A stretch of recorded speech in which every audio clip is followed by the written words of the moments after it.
How are you all? Good to see you. Thank you for coming out and joining us. My name is Troy. I'm one of the pastors here, and just grateful that you came out to join us here in person.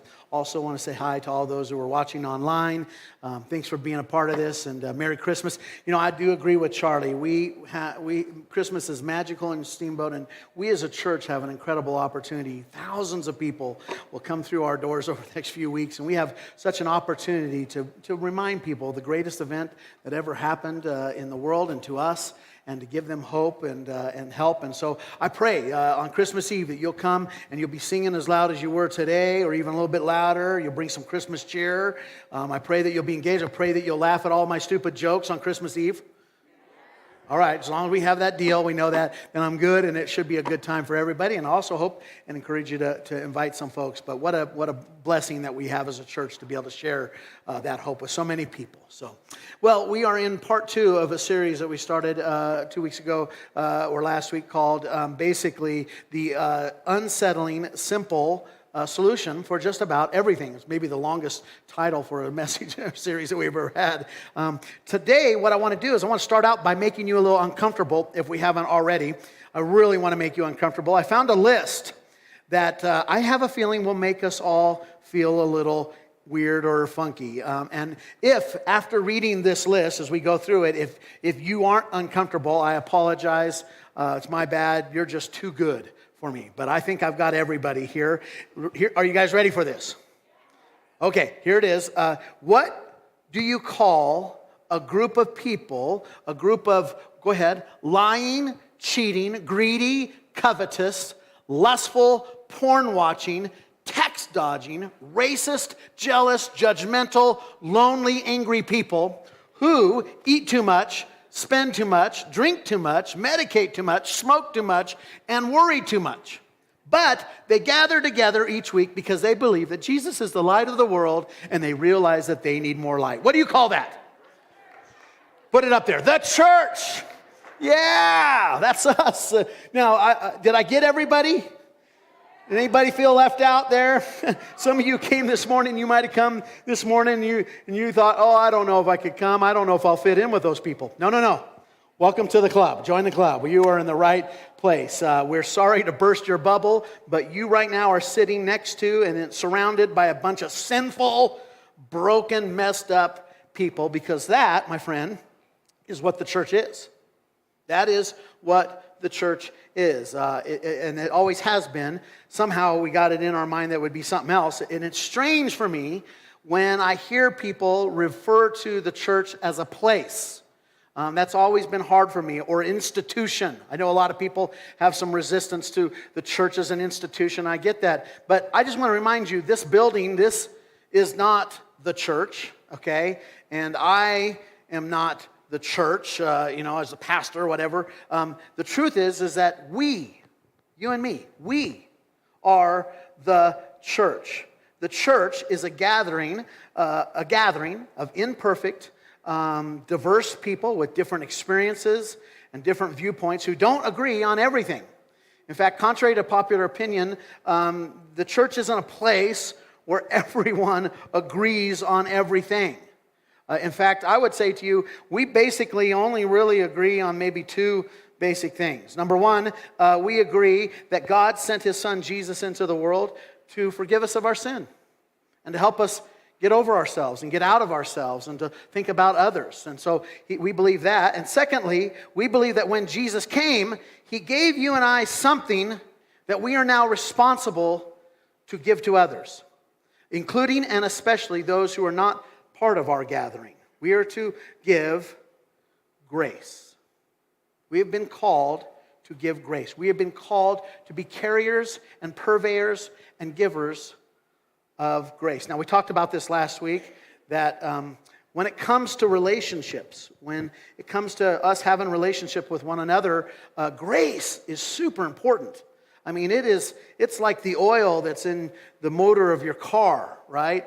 Oil is very important in that kind of situation because the different parts of your motor have been designed to work together, but in working together, they cause friction.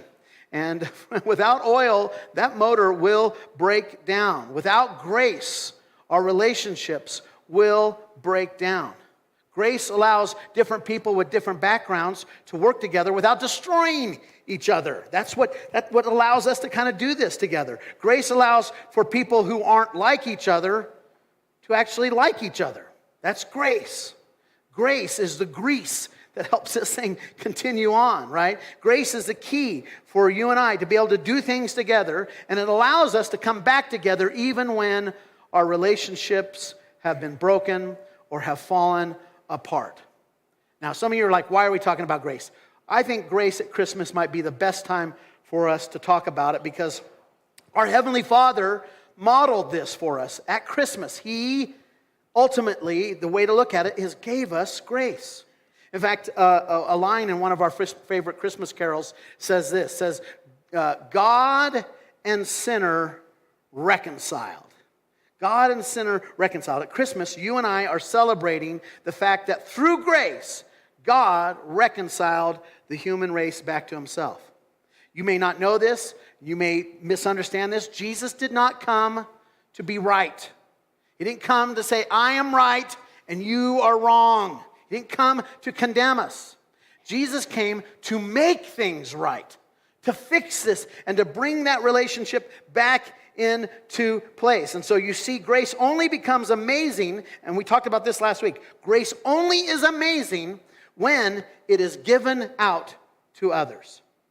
It's basically invisible and unusable unless it is being offered to someone. Grace is a great word, but if it isn't being given and shown, it is pointless. And God sent his Son into the world to give us grace, and it was amazing.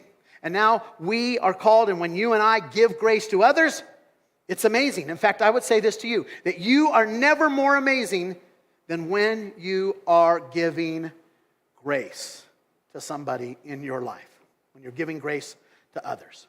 And so that should be our goal. That should be our aim, to be purveyors, givers of grace. But the problem is you know this, and this is the rub, it's not easy for us to give grace to other people. Right? It's against our instincts. It's against our better judgment. It's so counterintuitive to what we think we should do. Giving grace, letting them go, just what? Really? In fact, if I could just pry and poke you a little bit right here, giving grace to certain people, to certain groups of people, especially people who have hurt us, is very, very difficult for most of us. I can give grace to my friends, some people, but giving grace to those who have hurt me, those who are different than me, boy, that is hard. And here's why. Jesus tells us why it's so hard. Maybe you've never thought about this.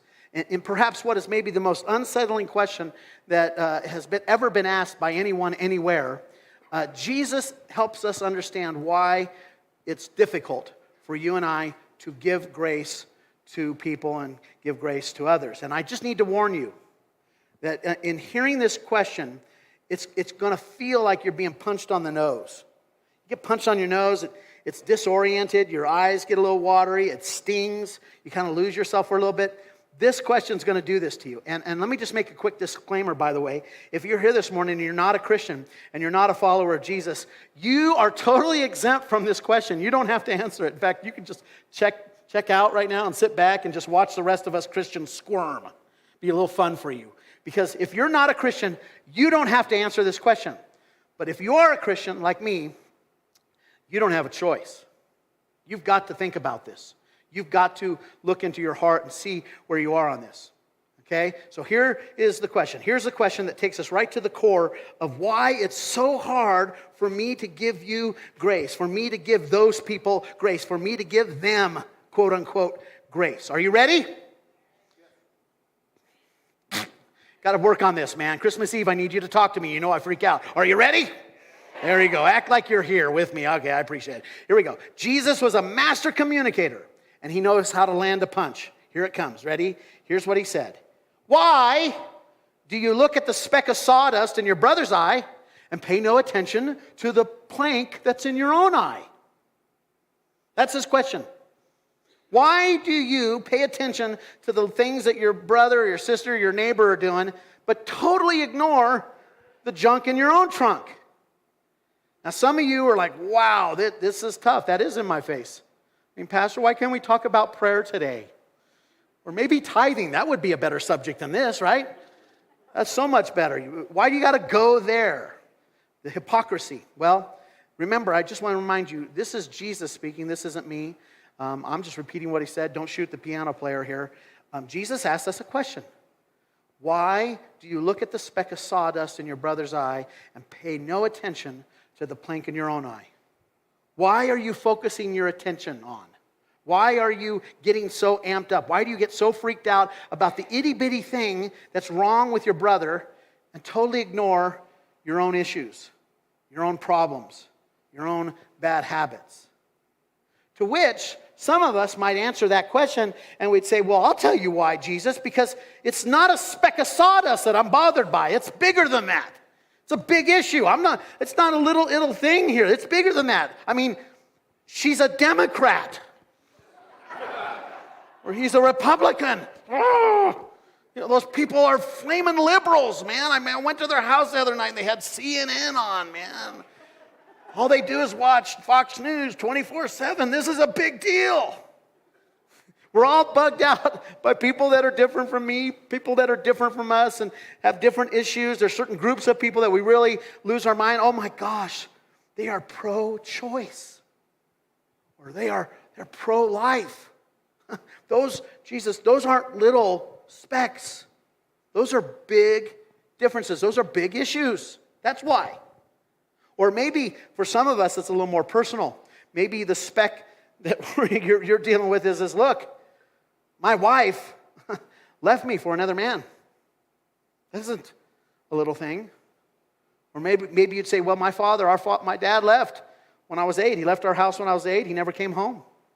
Never returned. In fact, he went out and he married another person, another woman, and started a whole new family. And now, out of nowhere, he suddenly has now come to me and invited me to come visit him for Christmas. The gall of this dude.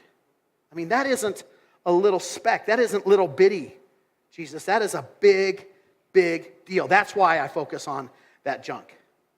Or secondly, some of you might answer it differently. You would say, well, I don't think I have a plank in my eye. I don't think I have any issues that I'm hung up on. I mean, I'm seeing me as I really am. I see the world as it actually is. I know what's going on. I don't have a plank. Really? Are you sure you're accurately seeing everybody and everything rightly? I mean, are you sure you haven't been skewed? Are you sure you haven't been influenced maybe by your upbringing, the way you were brought up?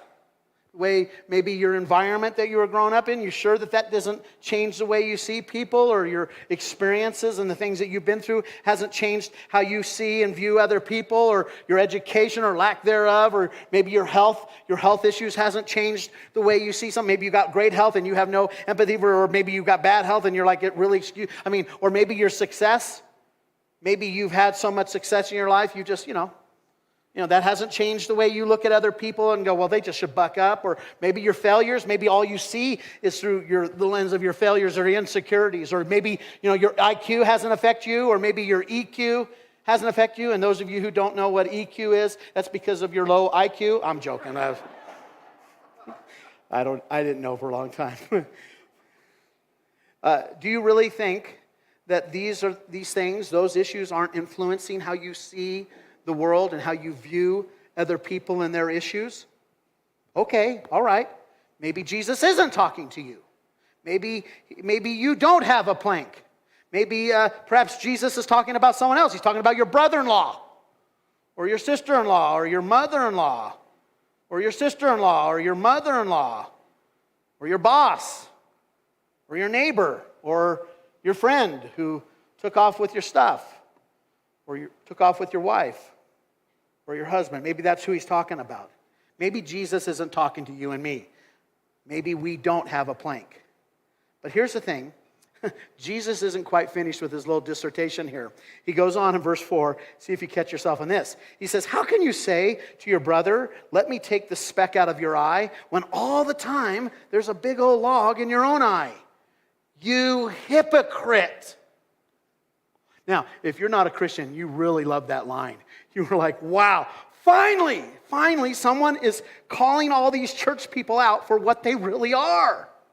In fact, you're like, I didn't know that Jesus called his own people hypocrites. This is now officially my favorite verse in the Bible. You hypocrites, because that's what you are. That's what these people are. You're a hypocrite. You're all hypocrites. You're all phony.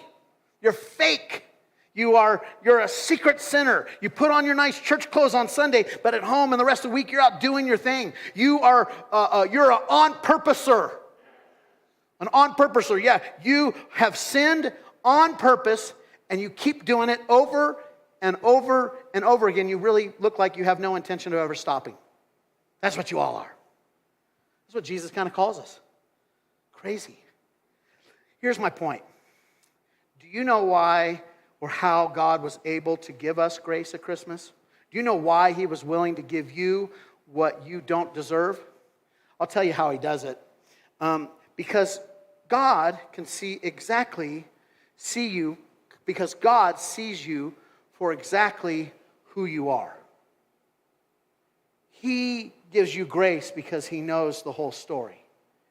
He knows everything about you, and he knows all about how you were brought up. He knows that you had a funky dad or a stepdad that was jacked up. He knows that your environment that you grew up in was a little crazy, and so you're a little cray-cray yourself.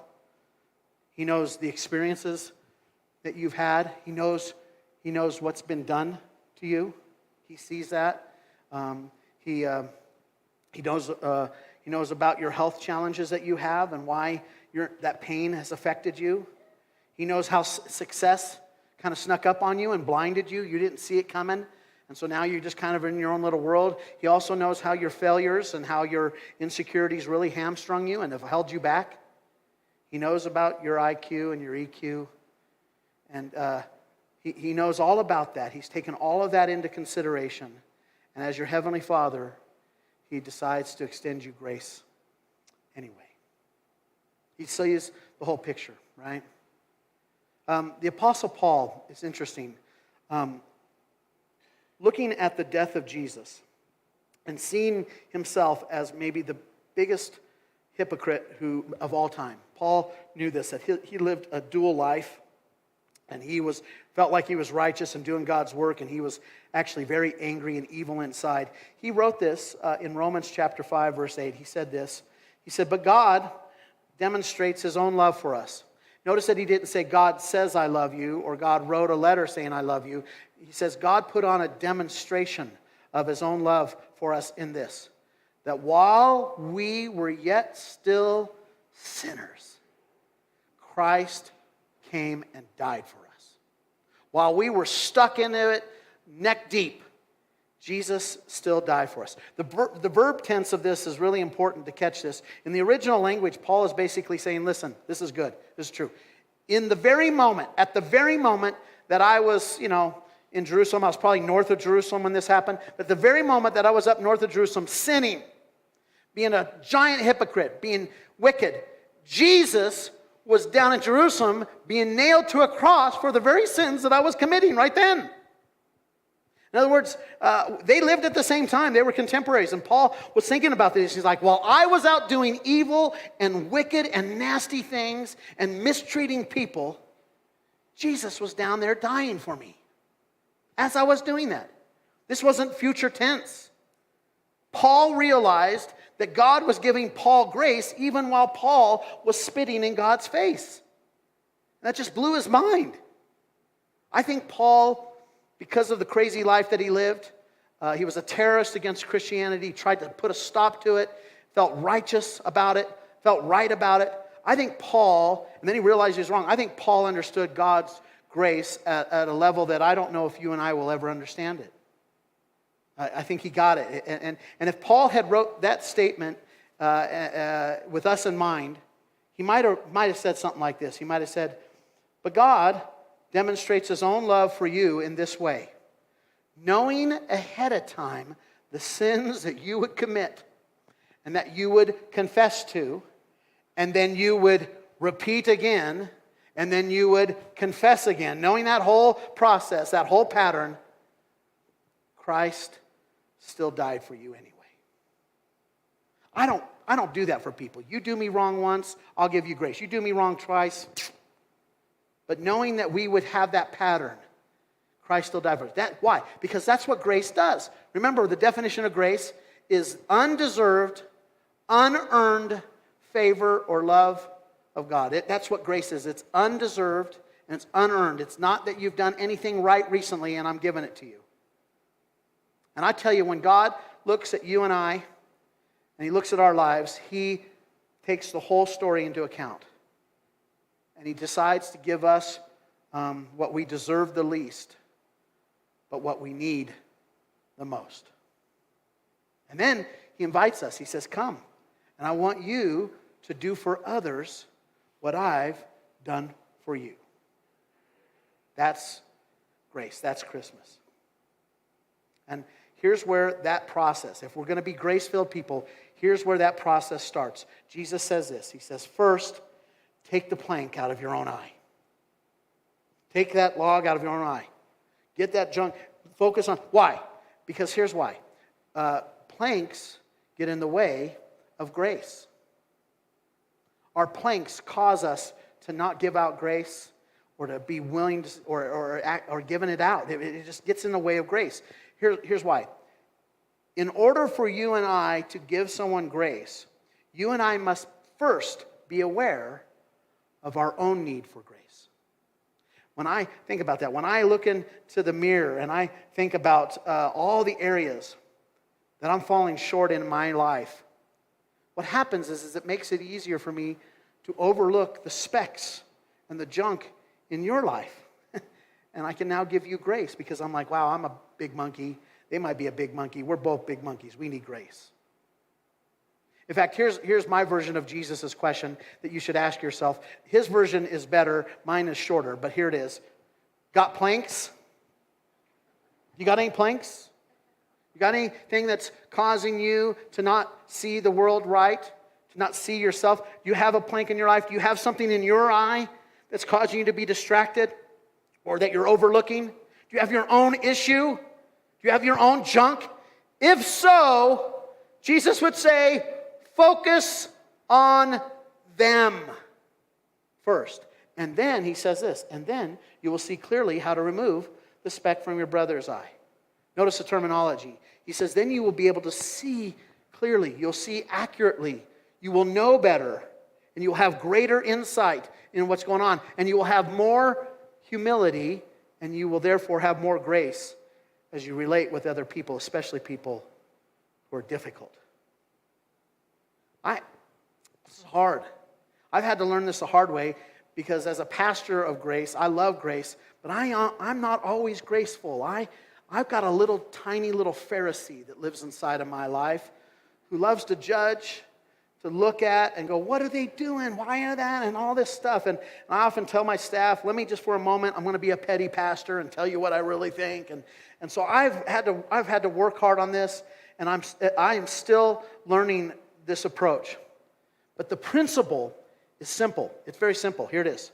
The more aware I am of what God has yet to do in me, the less aware I am of what God has yet to do in you. Right?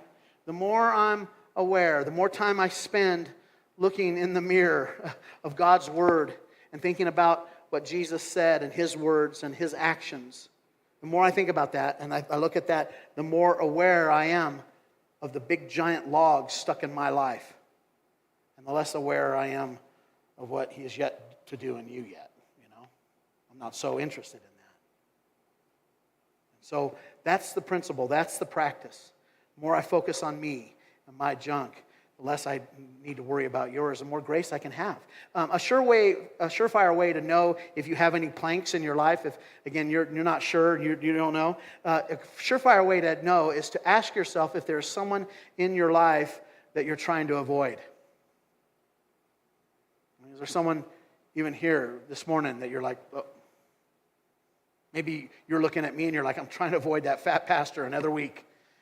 I'm trying, is there someone that you don't, put it this way, families, is there someone that you don't want to run into this holiday season? Or any holiday season, any season, except for maybe hunting season. Is there anybody that you just don't want to see? Or is there some place that you are dreading to go, somebody's house or something, because they're going to be there? They're going to be at the party. They're going to be at the dinner. They're going to be at the gathering, and you don't want to see them or deal with them. If you feel that way about anybody, you got planks. You got a plank. You got a plank. But here's the truth. When you and I are learning to look at our own planks, and we're learning to think about and focus on our own planks, you will begin to see those little opportunities, those dreaded situations, as opportunities. You'll be like, oh, I'm going, because this is going to be an opportunity for me to do something amazing. This is going to be an opportunity for me to be amazing. This is going to be an opportunity for me to do something that's unsettling, right? Here's my chance to do for someone else what they would never do for me. Here's my chance to do what God did for me that I should in turn do for someone else. Give grace. That's our calling. It's hard. Now, this is why I love, and I think you love, the Christmas story. At Christmas, grace came to earth. That's what God brought. That's what Jesus brought, was this grace. And at Christmas, grace came to earth in spite of us. Not because we deserved it or we had earned it or we'd been good enough. It is in spite of us. While we were yet still sinners, Christ came, right? And this may surprise you. You may not know this, but you need to understand, God was more brokenhearted over your sin than he was offended by your sin.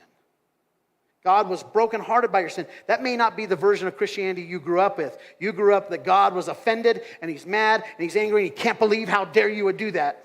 No, God was more brokenhearted. God was so brokenhearted over your sin that he sent his son into the world to pay for our sin. Why? So that God and sinner might be reconciled. That grace might bring us back together. God drew near to us even when we ran far. And when Jesus came, he didn't take sides. He didn't draw lines. You're in, you're out. In fact, Jesus came alongside people. If you read the Gospels, you'll see the people that Jesus was most attracted to and constantly going towards were the people who were least like him. The people who were the least religious, the people who were far away from God, the people who were kind of the outcasts of even the community.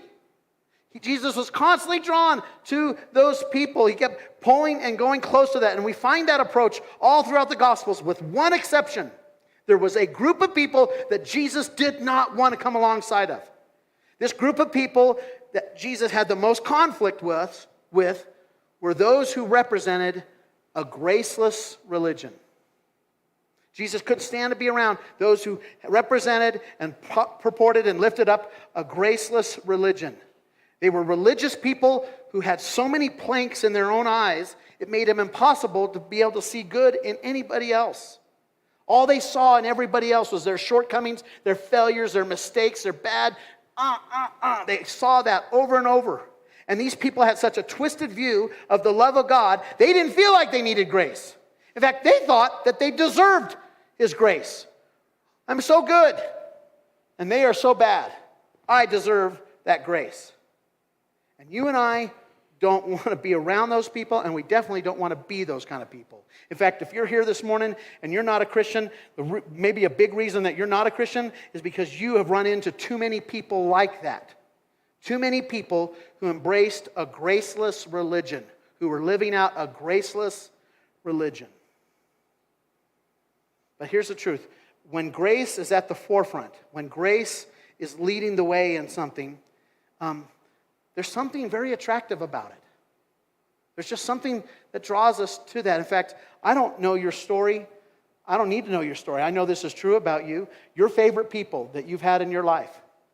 In fact, your favorite person right now, the person you love the most, is probably someone who leads the way with grace. That every time they're around you, they just see the best in you. They never criticize you. They're lifting you up. They encourage you. They're just giving, and they just love. And you're just like, man, I love being around that person. People were attracted to Jesus. It wasn't because of his looks. It was that grace thing. People were just like, I want that. I want that. And so there's something attractive about grace. Last week we talked about this, that John said, get this, that Jesus was full of grace and truth. He didn't just have a little bit of grace and a little bit of truth. He was full. He had a full measure of both of those. And so what I want to do is I want to ask you one more question, even if it makes you uncomfortable here. Ready? If Jesus was full of grace and truth, what are you full of? What are you carrying with you? I mean, let me put it this way. What's coming out of you? What comes out of you when you're upset? What comes out of you when you've been wronged or been shaken up? What comes out of you when you bump into some broken, messed up person? What comes out of you when you run into someone who is different than you or difficult or who disagrees with you? What comes out of you? Grace? True. You know, maybe the better question that we should ask here is, what are we full of here, right? I mean, what is the church full of? When people hear the name of our church, what comes to their mind? Because as I said before, we are the church, right? And the church, get this, is most appealing when grace is most apparent. The church becomes a place where people want to be when grace is most visible and exchanged and given and apparent. I can prove this to you. In fact, you know this is true. Over the next few weeks, you're going to be inviting some people, hopefully, to come to Christmas Eve, which we really should. I mean, this is low-hanging fruit. This is easy. People are celebrating Christmas, and this is an easy time to invite people. And you and I, it would be a shame if we didn't. You and I, we come here every week, and we get to swim in this little pool of grace where it's just awesome. It fills us up. You know, we're just splashing each other with grace. We're jumping off and doing, cannonballs in this pool of grace. And it would be a shame if we just held it to ourselves. We ought to share this and invite people. And so hopefully, and I know you will, you're going to be inviting people to come to Christmas Eve service with you. But you know that some of them won't want to come. In fact, that's why we won't ask sometimes, because we're afraid they're going to say no. And here's the reason they're going to say no. And I guarantee you that the reason they're going to push back on this has very little to do with what they've read in the Gospels about Jesus. And so much more to do with other Christians that they've met or other church experiences that they don't want to repeat. That's why they won't come. But here's what we've learned together and what we try to aspire together to do. The church is always more appealing when grace is most apparent. And we are the church. Every day and everywhere we go, we are the church. And we, in the same way, are always more appealing when grace is most apparent, when we're giving out grace. When we're giving out grace. That's what we're called to be. And so, I imagine that over the last few weeks here, ever since maybe Thanksgiving, some of you have kind of started decorating your house for Christmas. You started getting ready for Christmas, right? Some of you really went to town on this, man. I mean, you really do it well. In fact, on Friday night, we went over to a house family, and their house was like Christmas town, man. It was gorgeous. The trees were all lit up outside. You go inside, they had all these little arrangements and little nativity scenes and fun little motorized thing with people. I mean, little cool mountains and just everything. It was Christmas. It was all over. This place was Christmas. And I was just jealous. I was like, gosh, I haven't done anything. I haven't done anything to get ready for Christmas, man. I mean, Julie and I have been so busy, we haven't even put up a tree yet, and we're, 2 weeks out? In fact, when we drove up to that house, my little 13-year-old daughter looked at it and went, God, Dad, are we going to celebrate Christmas this year? And she was right. I was like, that is a great question. And so I want to ask you a question. Even if your house is ready for Christmas, you've gotten your yard all ready for Christmas, are you ready to celebrate Christmas? Are you ready to celebrate grace coming to earth? Grace coming to town? Are you ready for grace to come into your home, to fill your home, and to fill your heart? Are you ready to take grace with you wherever you go, to whoever's house or wherever you're going for Christmas, and to give it to those people that you're going to see and be around with in the next few weeks? Are you ready? for Christmas? Or is there a speck that's bugging you or bothering you, getting on your nerves? Or someone's done something. Is there someone in your life who's done something to hurt you and stepped on your toes? Or they've done you wrong and you're just caught up on it? Listen, have you realized yet that something in them is just a reflection of something in you? Right? When we get hung up on their thing, it should be a reminder going, oh yeah, I got a thing too. I'm a big monkey. You need grace. I need grace. Here's grace.